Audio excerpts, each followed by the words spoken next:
Huge changes to the game announced today, like a lot. So let's just jump straight in. The first topic of addressal is the Jax ASU, and honestly, this might be my favorite ASU yet. The voice acting is done by Eric Bra, who did his original voice, which in my opinion is a smart move and can make these kind of changes feel more familiar to the players. Jax has looked outdated for a really long time, and I think they did a really good job retaining his theme, but giving him a fresh new look. Like, this is one of the highest detail models I think I've ever seen, and with amazing splash arts to match, as you can see on your screen. There are two really good things they added too. The first thing being he can now fish in the river.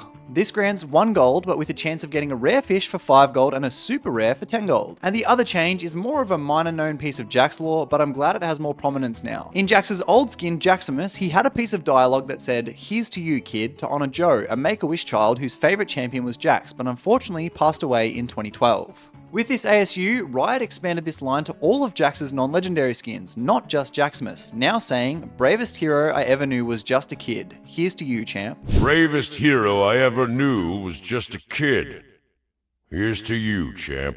They also updated the actual Jaximus bio to read, quote, "In a fighter's coliseum, Jax's victories were celebrated by a young kid and dedicated fan Joe. Jax found that Joe himself was an incredible warrior, far braver than anyone Jax had met. Joe gave Jax the nickname Jaximus, a title he heartily accepted." A really well executed ASU, and one that honestly restores a bit of faith in the company when they drop an amazing piece of content like this. Oh, and lastly, on the Jax update, if you own the old Jax icon that was just released, I think you'll get the new one too when they add it to the store. But the old one is being completely removed, so make sure you buy it before that happens because chances are we'll never see it again. Moving on, the next bit of news involves controversy around some jungle changes shipping to the PBE. There's a ton of changes happening, but the one that received the most backlash was Riot removing minion and pet smiting. This mightn't seem like the biggest deal in the world, but it actually removes a ton of skill expression from champions like Lee Sin and Elise, who often smite minions to hit Resonating Strike or Cocoon. I don't really know why this change was made, but my guess is in a bid to reduce toxicity, stopping junglers from smiting cannon minions from laners, because last I checked, no one was complaining about minion smiting. If, however, you want a complete breakdown of all the changes including dragon and balance changes, I'll link a video my boy Raisku did on them in the description. And along with the negative feedback about these changes came more about the ping changes. On your screen is a complete list of what pings will now be designated to self in the chat, meaning only you can see these pings. Another bid to reduce flaming by now being unable to spam ping teammates alive and stuff like that. But it inadvertently hurts communication too. It's just shit to see changes like this to combat toxicity, but in a collateral sense affect communication tools that non-toxic players genuinely try to use. Getting onto the main part of the video, don't forget to subscribe if you enjoy this type of content.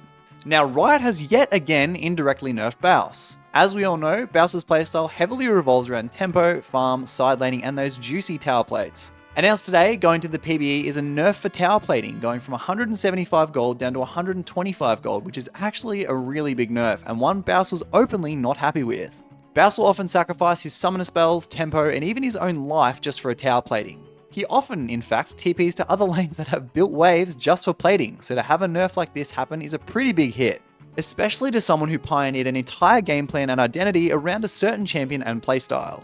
These nerfs, followed by the huge Sion passive nerfs we saw earlier, means Baus might have to start thinking of more ways to succeed top lane. But all of these lower skill expressions and gold changes make me think that Riot is trying to pull the game back a little bit and make scaling a bit slower, which I actually don't mind.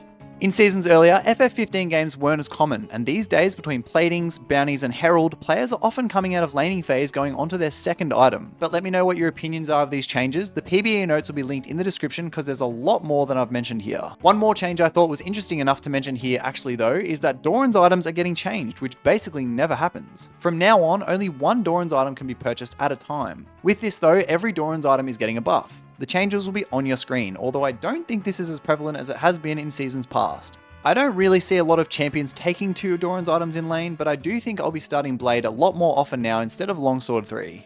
And the last bit of news today is that people have begun experiencing a bug that essentially is just a lobby revealer. As we can see in the chat box, this player can see his teammates' names.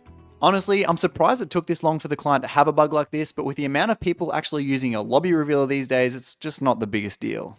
And that'll about do us for today. Thanks so much for watching, and I'll see you in the next video. Bye!